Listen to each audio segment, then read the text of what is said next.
જય ભવાની, જય ભવાની। આ રાજકોટની રણબંકાઓની ભૂમિ ઉપરથી જરાક રણકાર ધીમો પડે છે, બોલો જય ભવાની। આઈ એમ રાજકોટની આ ધીંગી ધરા અને સ્ટેજ ઉપર બિરાજમાન તમામ કોંગ્રેસના આગેવાનો, ત્યારબાદ આમ આદમી પાર્ટીના આગેવાનો, ઇન્ડિયા ગઠબંધનથી જે પણ સહયોગી પાર્ટી છે તેમના બધા જ આગેવાનો અહીંયા ઉપસ્થિત છે, એમને વંદન કરી અને મારી વાતની આગળ શરૂઆત કરું છું। આ લડાઈ એ શેની છે એ સમજવી ખૂબ જરૂરી છે। આ લડાઈ શેની છે સમજવી ખૂબ જરૂરી છે, કેમ કે આ ફક્ત એટલા માટેની લડાઈ નથી કે આપણે કોઈ ઉમેદવારને ચૂંટી અને સંસદમાં મોકલવાનો છે। આ લડાઈ એ એટલા માટેની છે કે આપણે કેવા ઉમેદવારને ચૂંટી અને સંસદમાં મોકલવાનો છે એના માટેની આ લડાઈ છે।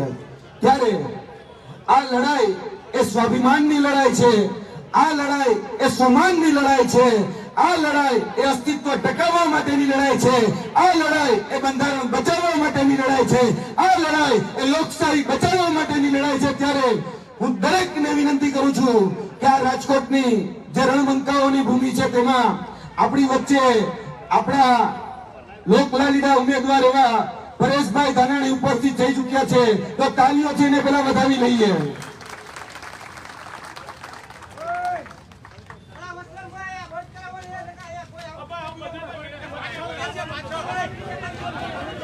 બધા જ સાઈડમાં આવી જાઓ, જગ્યા આપો, મીડિયા મિત્રોને જગ્યા આપશો।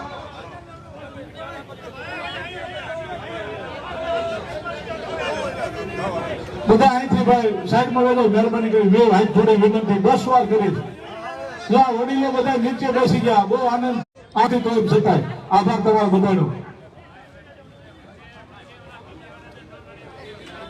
આ રાજકોટની ભૂમિ છે એટલે હવે મામલો મેદાન છે, ભૂલવાનું નથી।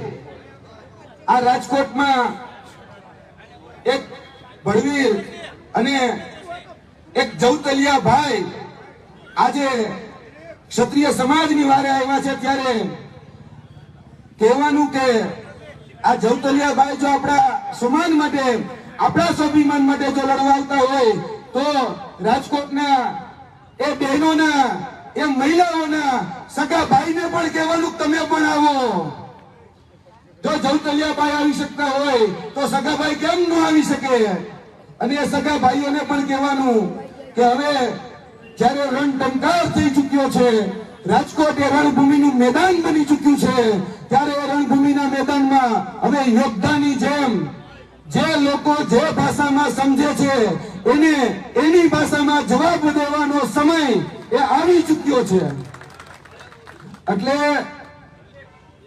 દરેકને 18 વરણને કહેવાનું કે આ લડાઈ એ હવે આપણે આ લોકશાહી બચાવવા માટે, આ બંધારણ બચાવવા માટે આ સ્વાભિમાનની લડાઈ છે, આ સ્વમાનની લડાઈ છે। ત્યારે હું દરેકને વિનંતી કરું છું કે આપણા લોકલાડીલા ઉમેદવાર એવા પરેશભાઈ ધાનાણીને આપણે આપણી યથાશક્તિ પ્રમાણે સાથ સહકાર અને સહયોગ કરીએ। હવે જ્યારે મંચસ્થ ઘણા બધા મહાનુભાવો ઉપસ્થિત થઈ ચૂક્યા છે, ત્યારે હું મારી 3 મિનિટ જ લઈશ હવે આગળ।